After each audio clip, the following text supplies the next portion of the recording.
What do you wish of me? If you must. Why do you ask me such questions? I do not probe you for pointless information, do I? Oh, what luck. What is it you asked? If I grew up in the wilds? A curious question. Where else would you picture me?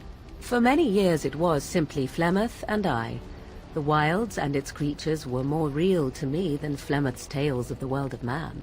In time I grew curious. I left the wilds to explore what lay beyond, never for long. Brief forays into a civilized wilderness. For the most part, Flemeth taught me well. For all that I had been taught, however, the truth of the civilized lands proved to be overwhelming. I was unfamiliar with so much. So confident and bold was I, yet there was much that Flemeth could never have prepared me for. Equal parts daring and foolhardy, perhaps. Only once was I accused of being a witch of the wilds, and that by a chastened who happened to be traveling with a merchant caravan. He pointed and gasped, and began shouting in his strange language, and most assumed he was casting some curse upon me. I acted the terrified girl, and naturally, he was arrested. Men are always willing to believe two things about a woman. One, that she is weak, and two, that she finds him attractive. I played the weakling and battered my eyelashes at the captain of the guard. Child's play. The point being that I was able to move through human lands fairly easily. Whatever humans think a witch of the wild looks like, 'tis not I. Not that I did not have trouble. There are things about human society which have always puzzled me, such as the touching. Why all the touching for a simple greeting? To begin with, yes. What is the point of touching my hand? I find it an offensive intrusion. There were many nuances that Flemeth could never tell me of. When to look into another's eyes. How to eat at a table. How to bargain without offending. None of these things I knew.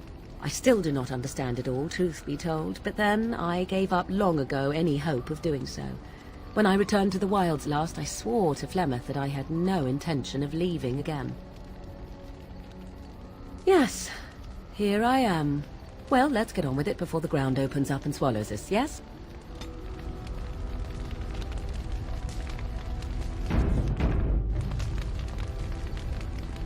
What do you wish of me?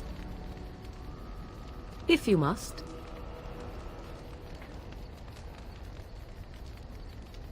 Well, that depends, does it not? What does she seem to be? Sometimes I do wonder the very same thing. Tell me, how much do you know of the tale? The one that the chastened still tell of my mother, to frighten them into obedience. Ah, I see. That does explain much. I can relay what Flemeth once told me herself, and you can decide whether or not 'tis the truth, if you desire.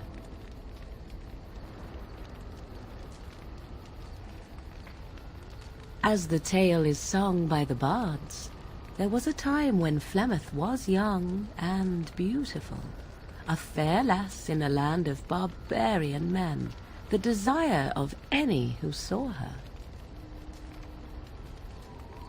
Many centuries before this land was even named Ferelden.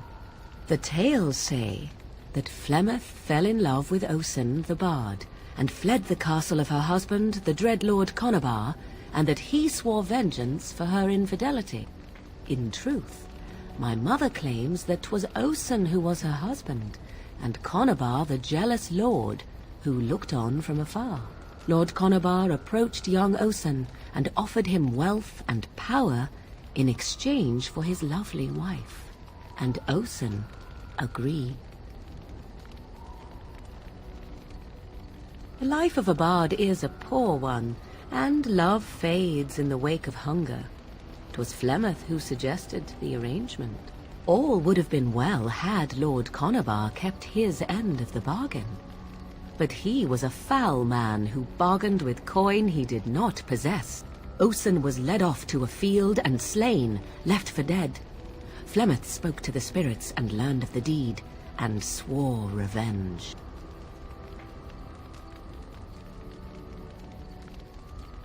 Spirits first, and 'twas they who slew Conobar. Flemeth did not turn to the demon until much later. Lord Conobar's allies chased Flemeth, you see, chased her to the wilds, and there she hid. There she found the demon, and he made her strong. The legends all speak of the great hero Cormac, he who defeated Flemeth and her great army when she invaded the lowlands centuries later. All lies. The truth of the matter is that there was never an invasion. As Flemeth tells it, the Chastened never raised an army under her banner, and she never fought with any warrior named Cormac. Cormac led a brutal civil war against his own people, and later claimed it was to vanquish evil that had taken root amongst the lords. Thus, he was hailed a hero. Flemeth was only attached to the legend much later. Perhaps 'twas due to the great war with the Chastened that eventually came, but Mother claims not to know how it began.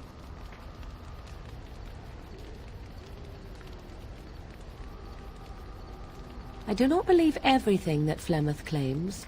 Oft it seems her bitterness has colored her memories.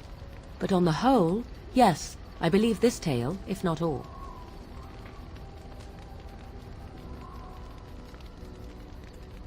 The demon within her has transformed her into something else.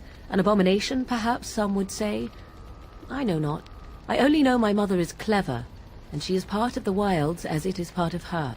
But she is no immortal. She bleeds. A blade in her heart would kill her like any other, were it lucky enough to find her.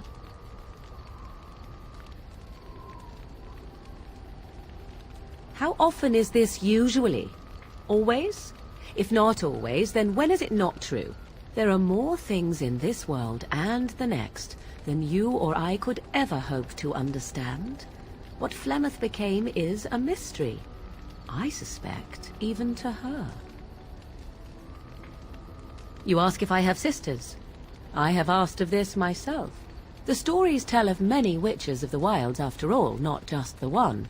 And these tales existed long before I did. Flemeth refuses to speak of other daughters, if they existed. So, should I believe I am her first? I doubt that too. The Chastened tell of a falling out between Flemeth and her daughters. They say that one day she hunted them all through the wilds and ate their hearts. It may be true. I have never seen another witch or heard of one. Perhaps one day Flemeth will eat my heart as well. Flemeth tells it with far more embellishment than I, but you are welcome. Dare I ask of your own mother? Few are abominations of legend, 'tis true, but I find myself curious nevertheless. I see. I find myself a little envious, to tell the truth. But it matters not. Let us move on. What do you wish of me? If you must. My mother has been hunted from time to time, yes, by Templar fools like Alistair, which should tell you how successful they generally were. Flemeth made a bit of a game of it, in fact. The Templars would come again, and she would look at me and smile and say that the fun was to begin once more. I am unsure. I was too young to understand, and perhaps 'twas bravado on Flemeth's part, or perhaps she was merely amused. I will never know. Flemeth would warn them, once. 'Twas a warning they inevitably failed to heed. And then the true game began. Often Flemeth would use me as bait, a little girl to scream and run and lure the Templars deeper into the wilds and to their doom. Sometimes, eventually. Thankfully, the wilds is a vast place. Once they found us, Flemeth would simply move us elsewhere, and we would be lost within the forest once again. I did not understand the danger we faced until I was much older. I had never heard of apostates or maleficarum.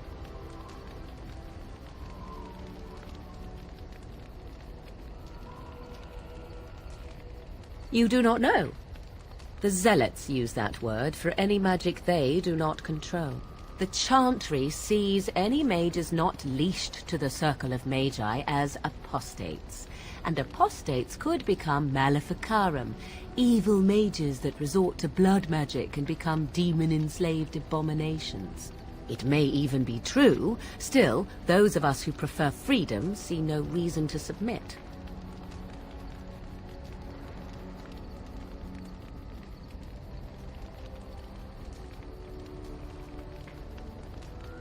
I will note that we only ever defended ourselves, but if they wish to come for us, certainly. Enough of this talk. Let us return to the task at hand. What do you wish of me? If you must. I was not born such. 'Tis a skill of Flemeth's, taught over many years in the wilds. The chastened have tales of we witches, saying that we assume the forms of creatures to watch them from hiding. When a child is alone and separate from his tribe, that is when we strike, dragging the young boy kicking and screaming to our lair to be devoured. A most amusing legend.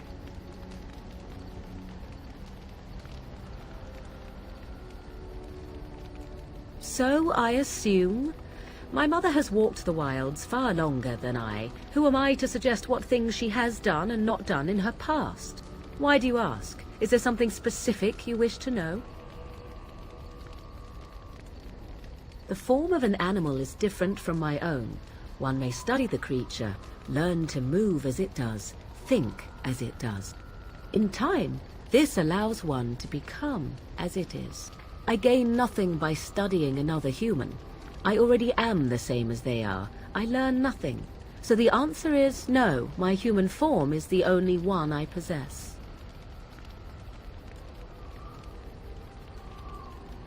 There were nights when the wilds called to me, 'tis true. You look upon the world around you and you think you know it well. I have smelled it as a wolf, listened as a cat, prowled shadows that you never dreamed existed. But my life is as a human. I am under no illusions to the contrary.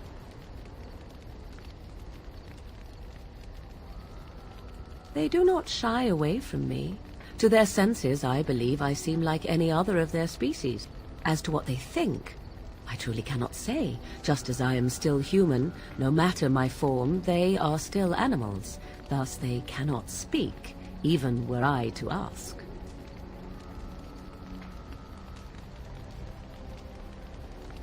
No, 'tis not unheard of in the remote corners of the world. There are traditions of magic outside of the Circle of Magi, despite what those mages would have you believe. Some of these traditions are old, indeed, passed down as carefully guarded lore from one generation to the next. The zealots of the Chantry would uproot all such practitioners if they could, but as luck have it, some still exist. My mother is such a one.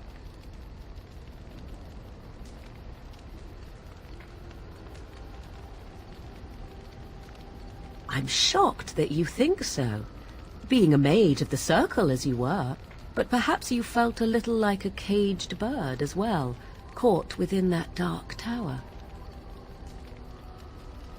I thought so. Indeed. Have you an opinion on my abilities, then? Am I an unnatural abomination to be put to the torch?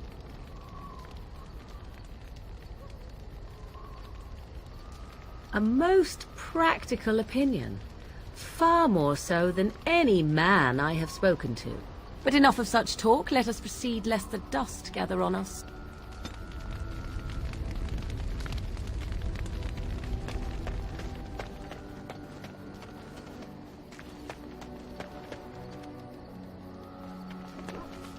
Why are we stopping? There are darkspawn to be fought. Is this delay needful? You are concerned. No need. I am fit enough to fight. No. People are not simple. They cannot be summarized for easy reference in the manner of, the elves are a lithe, pointy-eared people who excel at poverty.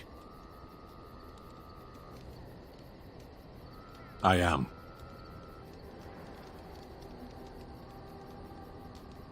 Decide. I am a Sten of the Beresad. I did not choose to be who I am any more than you did. The Antam are the eyes, hands, and mouth of the Qunari. We are how my people know the world.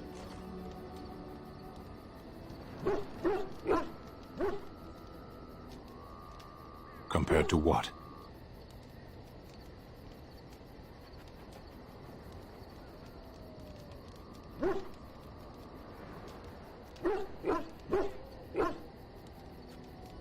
What does anyone truly know of the world?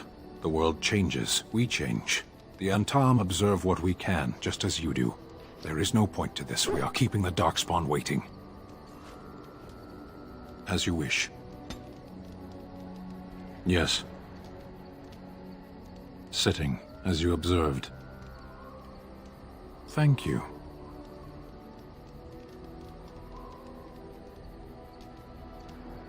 I did. Parshera. Was there anything else? I am hardly surprised. To answer a question. Were you not at Ostagar when the army was overwhelmed? That is your answer. Yes. I cannot go home. It doesn't matter now. Can we move on? We keep the Darkspawn waiting. As you wish.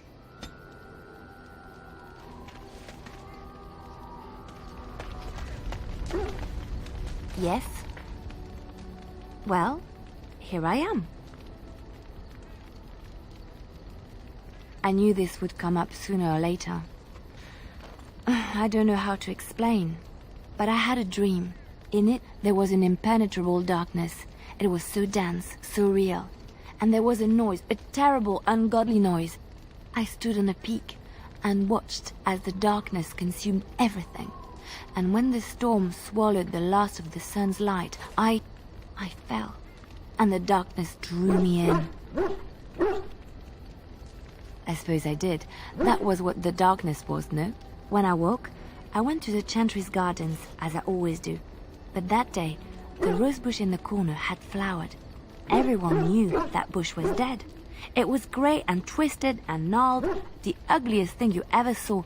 But there it was, a single beautiful rose. It was as though the Maker stretched out his hand to say, even in the midst of this darkness, there is hope and beauty. Have faith. In my dream, I fell, or maybe I jumped. I'd do anything to stop the Blight. I know that we can do it. There are so many good things in the Maker's world. How can I sit by while the Blight devours everything? He's still here. I hear him in the wind and the waves. I feel him in the sunlight that warms my skin. I know what the Chantry says about the Maker, and what should I believe? What I feel in my heart, or what others tell me?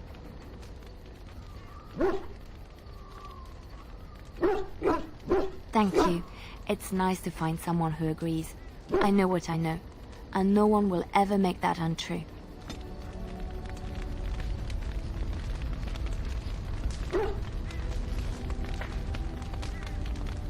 Yes? Well, here I am. Quiet. It was a life suited for contemplation. In the cloister, away from the fuss and the flurry of the cities, I found peace.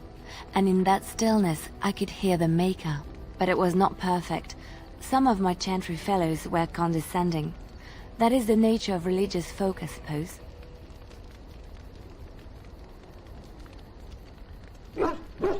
When I talked about my beliefs, that the Maker reveals himself in the beauty of his world, they treated me with disdain.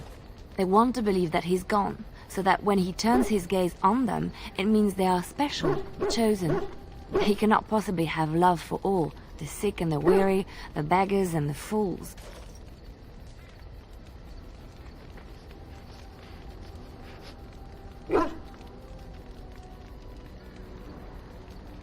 Thank you. Maybe I am wrong. But it is the Maker's place to decide if I am worthy, not men, not the Chantry. But there is work to be done, and I have talked enough for now. Yes? Well, here I am. What is meant by someone like me?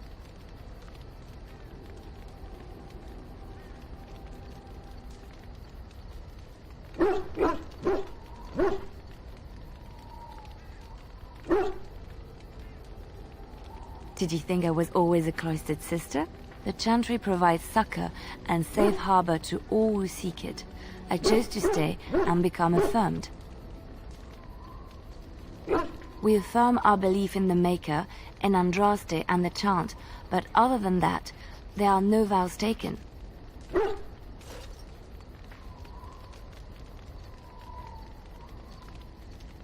The Chantry does not pride, and you should. I desired time apart from the world. I was a traveling minstrel in Orlais. Tales and songs were my life. I performed, and they rewarded me with applause and coin. And my skill in battle? Well, you pick up different skills when you travel, yes? Yes, of course. Let's move on.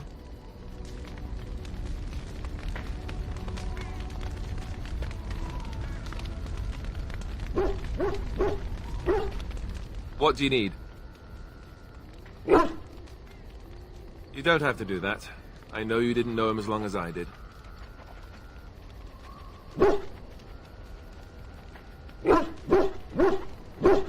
I should have handled it better. Duncan warned me right from the beginning that this could happen. Any of us could die in battle. I shouldn't have lost it, not when so much is riding on us, not with the Blight and everything.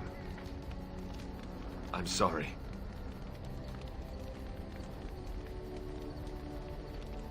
I'd like to have a proper funeral for him. Maybe once this is all done, if we're still alive. I don't think he had any family to speak of.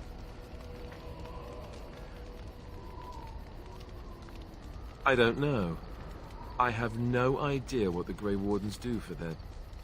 when they fall in battle. Have you had someone close to you die? Not that I mean to pry, I'm just...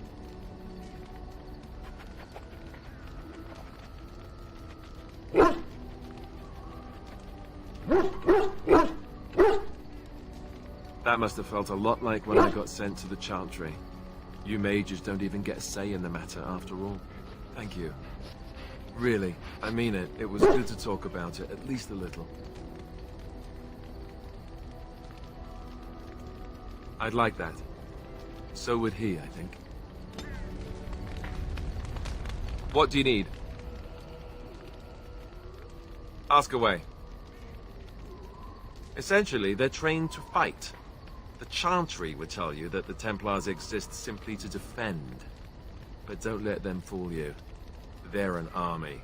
The other main purpose for a Templar is, of course, to hunt mages. To that end, we train in talents that drain mana and disrupt spells. You could call it that, sure. The Chantry doesn't look on it the same way, however, since really our talents only work on mages. Against a regular person, I'm just a guy in a metal suit.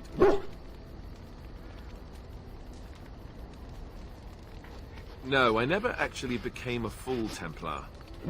Duncan recruited me before I took my vows. I was only present during one harrowing. That was all I needed, too. I don't know how anyone could get through that. The girl they tested, she had a demon put inside her to see if she could resist. And she couldn't. We had to end it quickly. I have to say I didn't have much interest in becoming a Templar after that. You'd think that, but it's not so. The Chantry keeps a close rein on its Templars. We are given lyrium to help develop our magical talents, you see. Which means we become addicted. And since the Chantry controls the lyrium trade with the dwarves, well, I'm sure you can put two and two together. Thankfully, no. You only start receiving lyrium once you've taken your vows. You don't need lyrium in order to learn the Templar talents. Lyrium just makes Templar's talents more effective. Or so I was told. Maybe it doesn't even do that.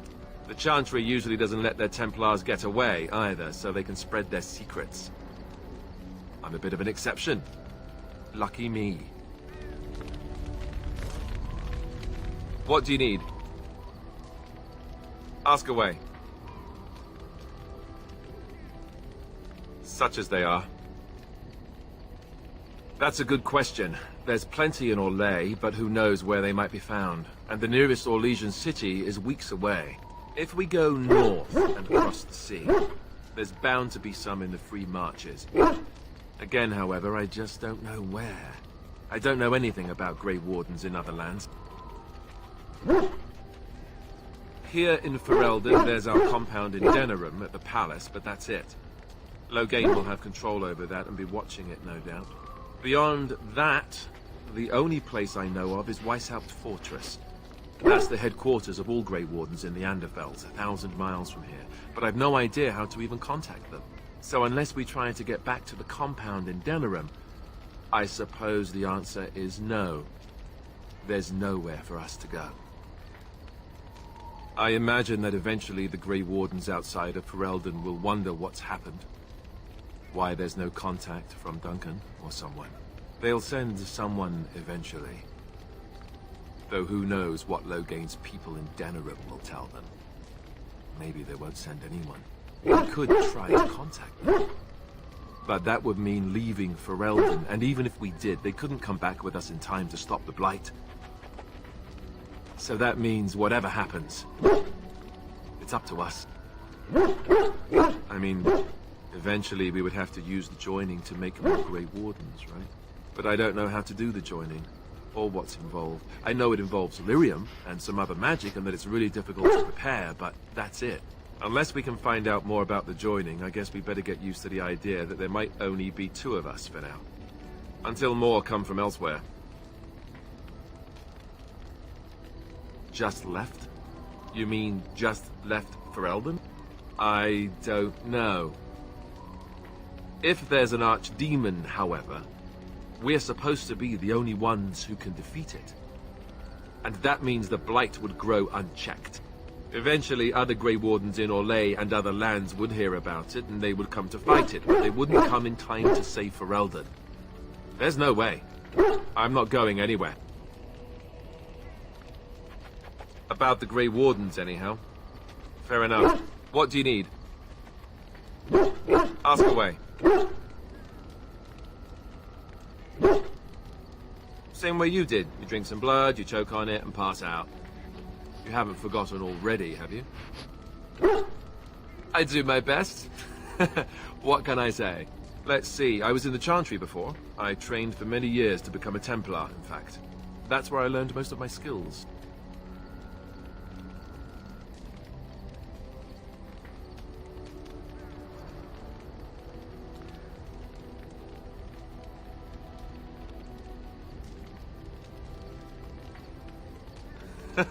Well, it wasn't an easy life, you know. I don't know whether or not you've noticed, but I'm not exactly the Chantry type.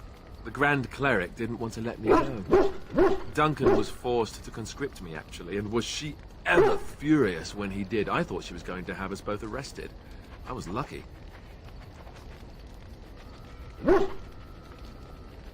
I wondered that myself. It's not as if she valued me highly. I think she just didn't want to give anything to the Grey Wardens, is all. The Chantry didn't lose much. And I think I can do more fighting the Blight anyhow, rather than sitting in a temple somewhere. I'll always be thankful to Duncan for recruiting me. If it hadn't been for him, you know, I wouldn't have.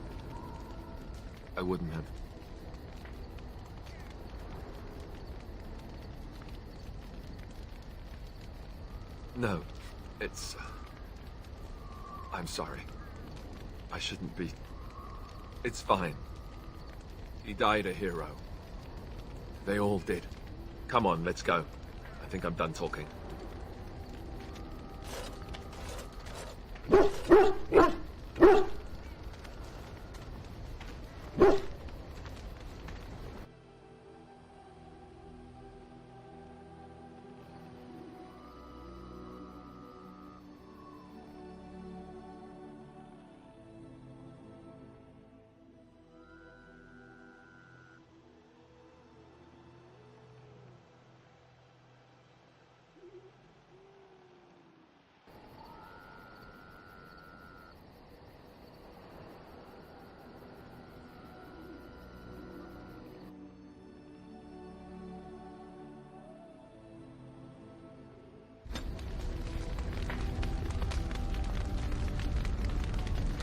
What do you need?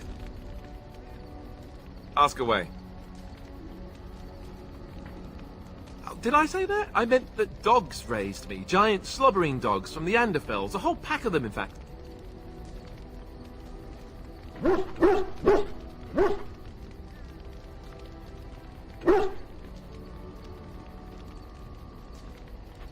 Well, they were flying dogs, you see. Surprisingly strict parents, too. And devout Andrastians to boot.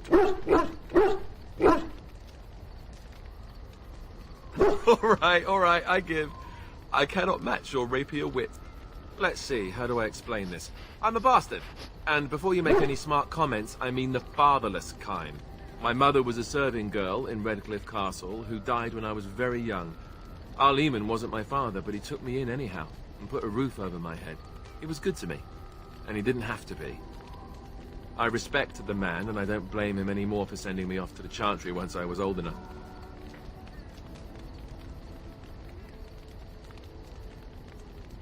I know who I was told was my father. He died even before my mother did, anyhow. It isn't important. Arl Eamon eventually married a young woman from Orlais, which caused all sorts of problems between him and the king because it was so soon after the war. But he loved her. Anyhow, then you, Arlessa, resented the rumors which pegged me as his bastard. They weren't true, but of course they existed. The Arl didn't care, but she did. So off I was packed to the nearest monastery at age 10. Just as well. The Arlessa made sure the castle wasn't a home to me by that point. She despised me.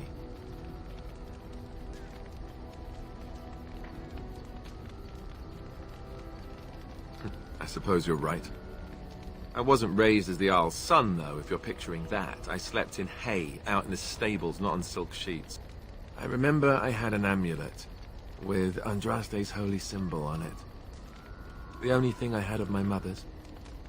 I was so furious at being sent away, I tore it off and threw it at the wall and it shattered. Stupid, stupid thing to do. The Arl came by the monastery a few times to see how I was, but I was stubborn. I hated it there, and blamed him for everything. And eventually, he just stopped coming.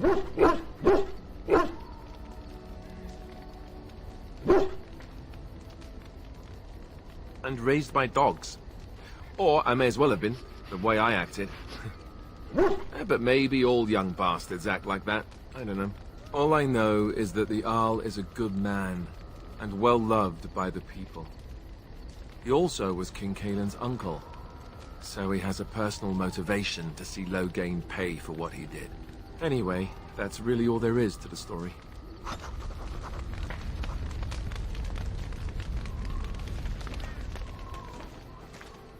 Oh, why, you little... Oh, you're so funny. Such rapier wit. Your furry friend here took offense at me getting near his food. He snapped at me. Look.